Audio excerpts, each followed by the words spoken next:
Hadirin yang terhormat, saya pembicara pertama dari tim oposisi akan membantah beberapa argumen yang disebutkan oleh tim pemerintah. Yang pertama, kami sebagai tim oposisi setuju bahwasannya kesiapan orang tua akan begitu berpengaruh terhadap tumbuh kembang anak. Namun, di sini tim pemerintah terlalu mengglorifikasikan sebuah asesmen yang pada dasarnya bersifat kuantitatif dan objektif pada hasilnya. Di sisi oposisi, kami percaya bahwasannya menjadi orang tua yang benar adalah mereka yang bisa membaca situasi secara spontan dan dapat belajar dari kesalahan. Itu yang tidak dapat dibuktikan oleh tim pemerintah, bahwasannya tes tersebut dapat menjamin orang tua tersebut tidak akan luput dari kesalahan yang membuat konsep dan ide mereka begitu sia-sia. Lalu bantahan yang kedua adalah konsep justifikasi dari pemerintah. Mereka terlalu memberikan citra bahwasannya orang tua tersebut bertanggung jawab penuh terhadap tumbuh kembang anak, mengingat tim pemerintah tidak membatasi umur anak yang diperdebatkan. Maka padahal pada realitanya faktor eksternal mendominasi perubahan pola perilaku anak, seperti cara mereka berteman, cara mereka mengontrol emosi mereka, dan sebagainya.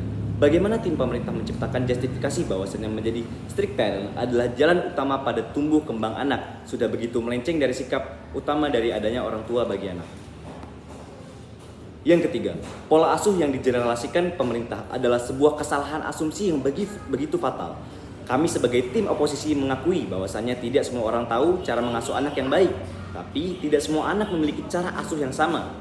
Benar pada akhirnya fungsi dari orang tua adalah mengontrol perilaku anak. Namun di sini perlu kami garis bawahi atau perlu kami tegaskan bahwasannya semua anak dilahirkan dengan perilaku yang berbeda-beda. Jadi tentu saja tim pemerintah begitu salah pada perdebatan kali ini karena setiap anak tidak lahir dengan keadaan atau sifat yang sama. Lalu para hadirin terhormat, izinkan saya untuk membacakan latar belakang saya. Melahirkan seorang anak adalah tanggung jawab dari Tuhan.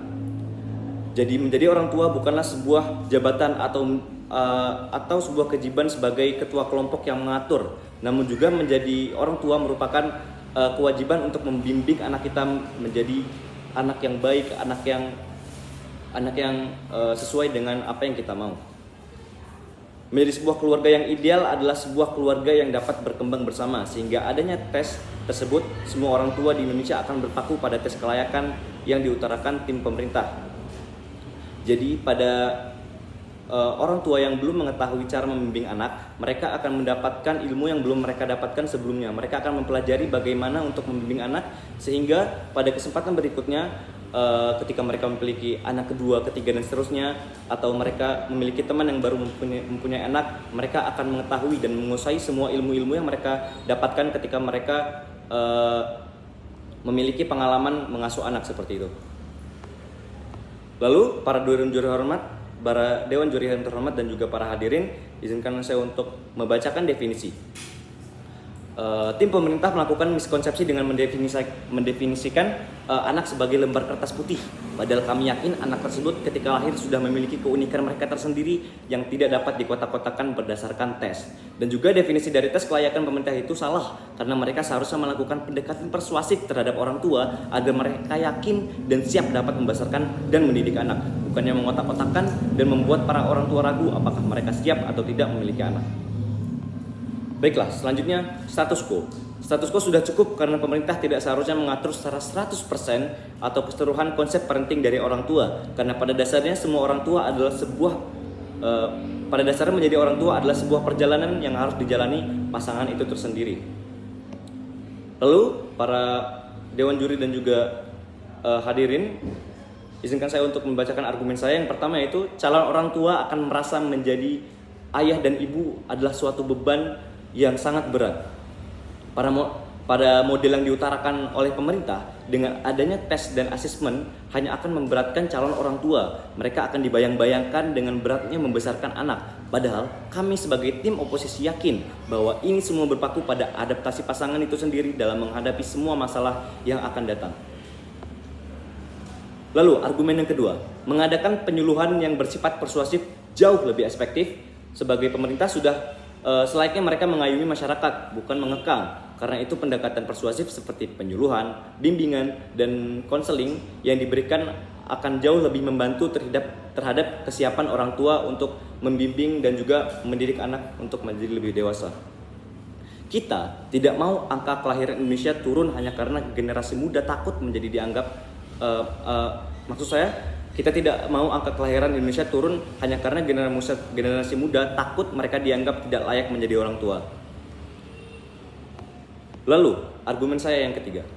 Dan sungguh mirisnya pada para calon orang tua yang gagal dan tidak dapat lulus tes kelayakan, yang tidak dapat mempunyai anak, dan mereka dicap gagal sebagai orang tua.